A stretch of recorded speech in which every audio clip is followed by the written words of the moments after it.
Vote বাংলায় তপ্ত রাজনীতি, 1 ইঞ্চিও জমি ছাড়তে নারাজ কোনো রাজনৈতিক দলই। আর এর মধ্যেই টার্গেট তেলেগু ভোটার, তাই তেলেগু ভাষাতেই এবার প্রচার, দেওয়াল লিখনও তেলেগুতে। দেখুন।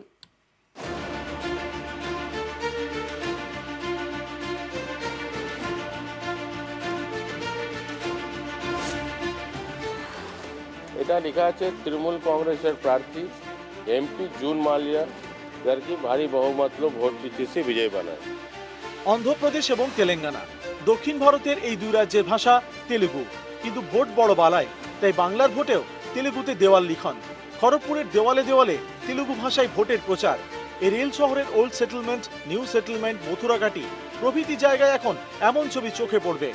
আমি দাঁড়িয়ে রয়েছি পশ্চিম মেদিনীপুরের খড়গপুরে।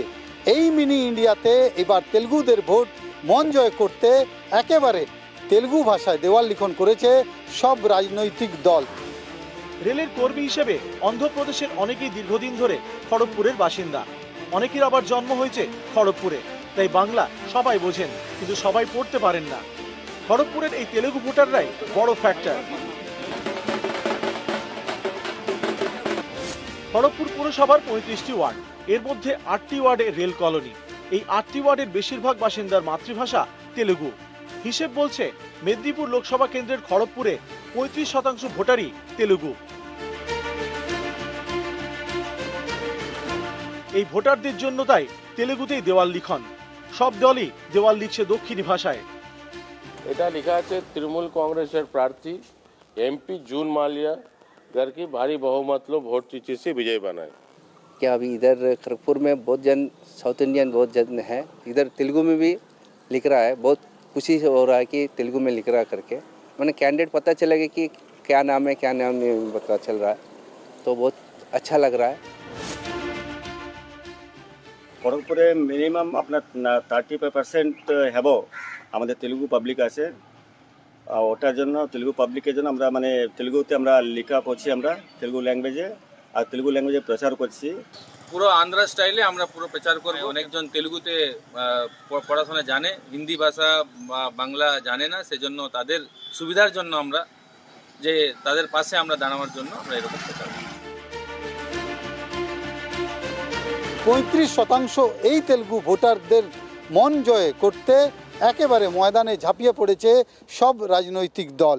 পশ্চিম মেদিনীপুর থেকে শঙ্কর রায়, নিউজ 18 বাংলা। ভোট বড় বালায়, একদিকে আপনাদের যেমন দেখালাম তেলেগু ভাষায় দেওয়াল লিখন, এবার আপনাদের দেখাবো ভোটের দেওয়ালে কার্টুন কোলাজ। ভোটের প্রচারে শিল্পের ছোঁয়া, প্রতিপক্ষকে কটাক্ষ করতে অল্প কথায় গল্প। দেখুন।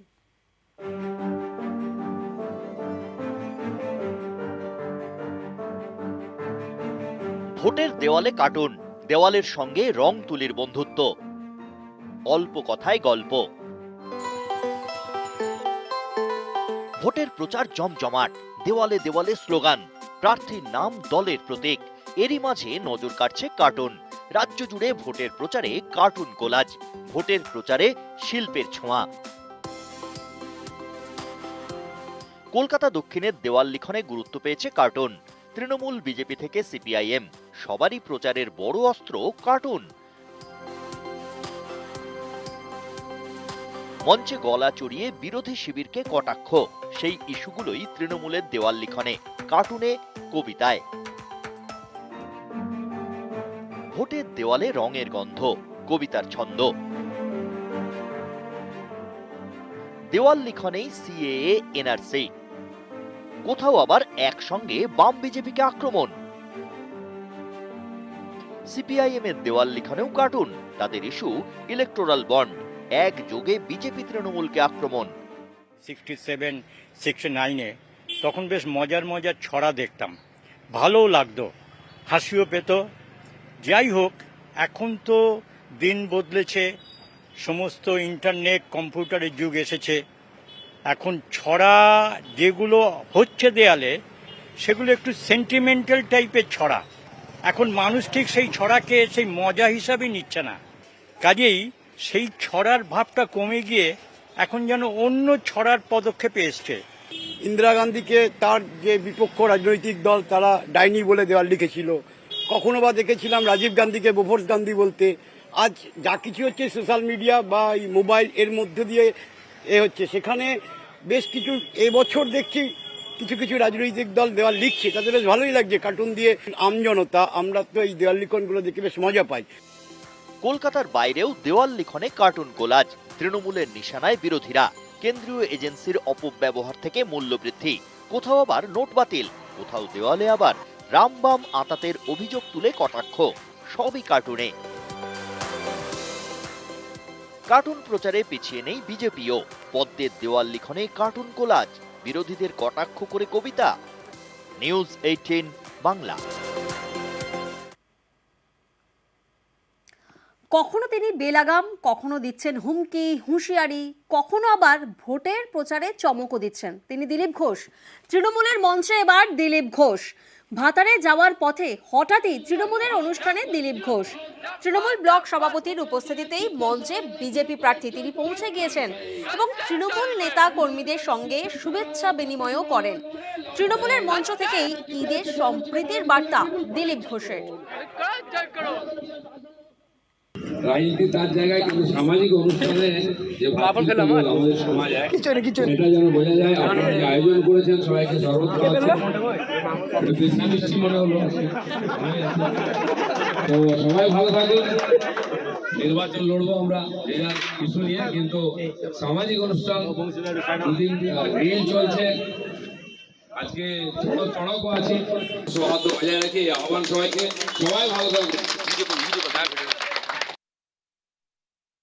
যারা ঈদ উপলক্ষে জলসত্র করেছেন, মুসলিম ভাইরাও ছিলেন, টিএমসি ঝান্ডা ছিল, কিন্তু আমাকে এসে ডাকলেন, আমাকে শরবত খেতে আমি খেলাম, বলে বসুন। ওদের ক্যাম্পে গিয়ে বসলাম, শুভেচ্ছা বিনিময় করলাম, কোলাকুলি করলাম এবং বললাম, ভাষণও দিলাম ওদের মাইকে, যে সম্প্রীতির যে ঈদ, ভালোবাসার ঈদ, এবং আজকে গাজন, নীল, বাংলা নববর্ষ, রামনবমী আসছে, সমস্ত উৎসব যেন সৌহার্দ্যপূর্ণ পরিবেশে পালন হয়। ঈদের সকালটা সত্যি বদলে দিল রাজনীতির ছবি। বাঁকুড়ায় ঈদের সকাল মিলিয়ে দিল তৃণমূল সিপিআইএমকে। দুই প্রার্থী একে অপরের সঙ্গে হাত মেলালেন, করলেন শুভেচ্ছা বিনিময়। পাল্টা কটাক্ষ বাঁকুড়ার বিজেপি প্রার্থী সুভাষ সরকারের।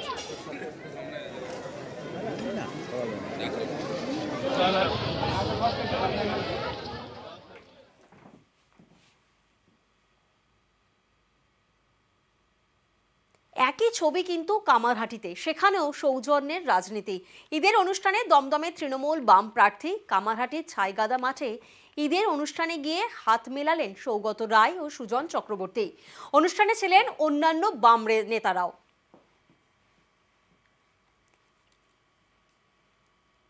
রাজনৈতিক সৌজন্যের ছবি কিন্তু ধরা পড়েছে বরানগরেও। সেখানেও ভোটের প্রচারে রাজনৈতিক সৌজন্য।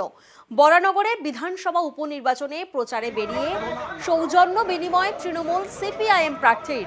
দেখুন, প্রচারে বেরিয়ে মুখোমুখি হন দুই প্রার্থী এবং সায়ন্তিকাকে হাত জোর করে নমস্কার করেন তন্ময়, অর্থাৎ তন্ময় ভট্টাচার্য প্রার্থী। তিনি আবার গাড়ি থেকে নেমে প্রণাম করেন। রাজনীতি সেখানে অবশ্যই আমার প্রণাম করাটাই সৌজন্য। ওনার দল আলাদা, ওনার দলের আদর্শ আলাদা হতে পারে, কিন্তু আমরা তো আমাদের সংস্কৃতি, আমাদের কালচার, আমাদের যেটা আমরা শিক্ষা, সেটা তো আমরা ভুলে যেতে পারি না। উনি অনেক সিনিয়র এবং আমি তাই মানে ভেতর থেকেই পায়ে হাত দিয়ে প্রণাম করতে ইচ্ছে করে করলাম। সায়ন্তিকা প্রতিদ্বন্দ্বী আমার, তার সঙ্গে দেখা হলো পথে, অবশ্যই সৌজন্য সাক্ষাৎ করব, শুভেচ্ছা জানাবো, ও ভালো থাকুক এটা প্রত্যাশা করব। এই রুচিবোধ ছাড়া তো রাজনীতি হয় না।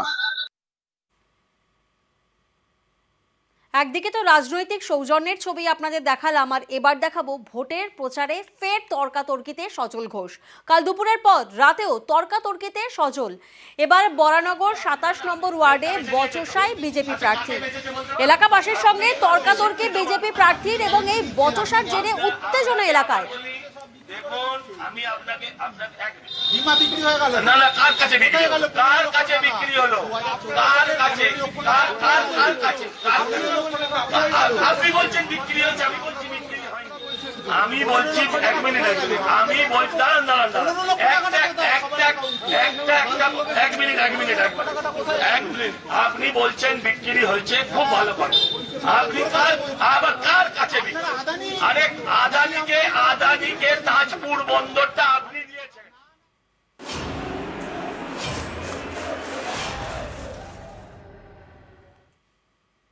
আসন্ন লোকসভা নির্বাচনে 1 ইঞ্চি জমি ছাড়তে নারাজ সব রাজনৈতিক দলগুলি, তাই একেবারে সকাল থেকে ময়দানে নেমে পড়ছেন সব রাজনৈতিক দলগুলি। তৃণমূল কংগ্রেস, লেফট অর্থাৎ সিপিআইএম এবং বিজেপি প্রত্যেকেই কিন্তু একেবারে ঝাঁপিয়ে পড়েছেন পায়ে পায়ে প্রচারে।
অনেকবার অনেক জায়গায় গেছি, এখানে প্রথমবার এই সারুল উৎসব এসেছি আদিবাসী ভাইদের সঙ্গে।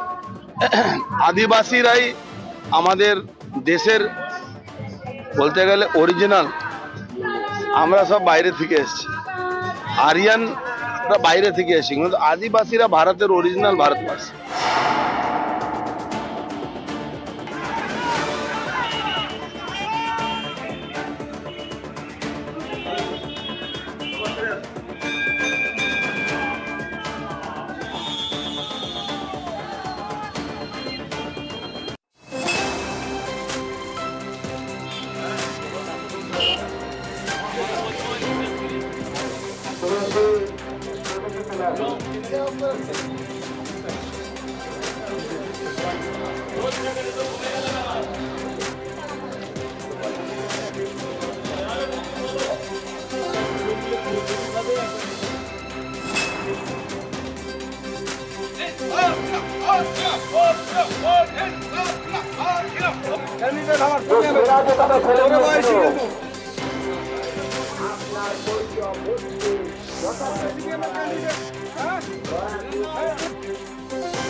সব আমরা ভাই ভাই।